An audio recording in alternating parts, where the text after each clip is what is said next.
In the beginning, God created the heavens and the earth. Now the earth was formless and empty. Darkness was over the surface of the deep. And the Spirit of God was hovering over the waters. And God said, "Let there be light." And there was light. God saw that the light was good, and he separated the light from the darkness. God called the light day, and the darkness he called night. And there was evening, and there was morning on the first day.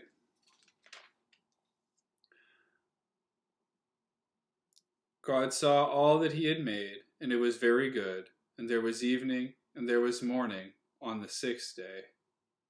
Thus the heavens and the earth were completed in all their vast array. By the seventh day, God had finished the work he had done. So on the seventh day, he rested from all his work.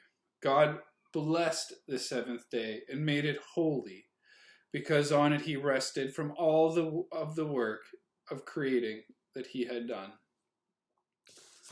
I mangled some of the words there, but that's what happens when you don't edit stuff. So what I want to talk about right now is just we're coming into, well, now it's Friday, so that means I'm off. You might be taking off tomorrow. I don't know exactly your rhythm. One of the questions about Sabbath keeping, about taking the time of rest, is when does it start? You might not know this, or maybe you do know this. The Jewish culture actually starts the evening time. So when the Sabbath begins is no longer than 18 minutes after the sunset, the evening before. The Bible just said it. There was evening and there was day. The evening comes first. If you want to have a good Sabbath day, you really need to focus on the evening before. If the evening before is rushed, is a mad dash to get home, is picking up food and groceries and washing the car and doing whatever and yelling at your kids and fighting with the spouse, and then you want to have a nice Sabbath day, it's not going to work. For us, there's rituals that have changed over time. Having kids has changed things. As our kids get older, it changes again. But what we do on Thursday nights is just as important as what we do during Friday, which is our day of Sabbath. I want to encourage you to take the time to consider what your evening looks like. This is a good practice for every day. There's a lot of talk about how to win the day in the first 2 hours and all that. And it's really important what you do in your morning routine, and mine is ridiculously set. It's pretty set in stone. But what we do with our evenings is much more loose for most of us most of the time, and that's okay a lot of the time, I guess.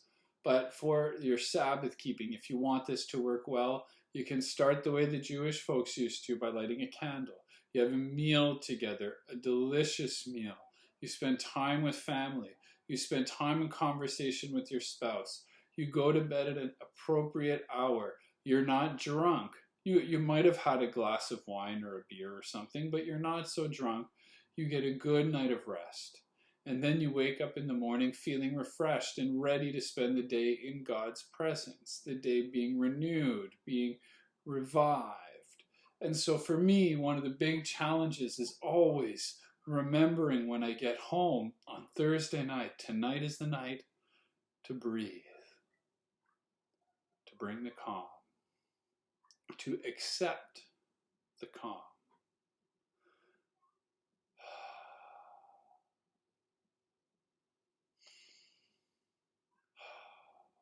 You can't breathe out 10 times in a row. You must breathe in and then breathe out.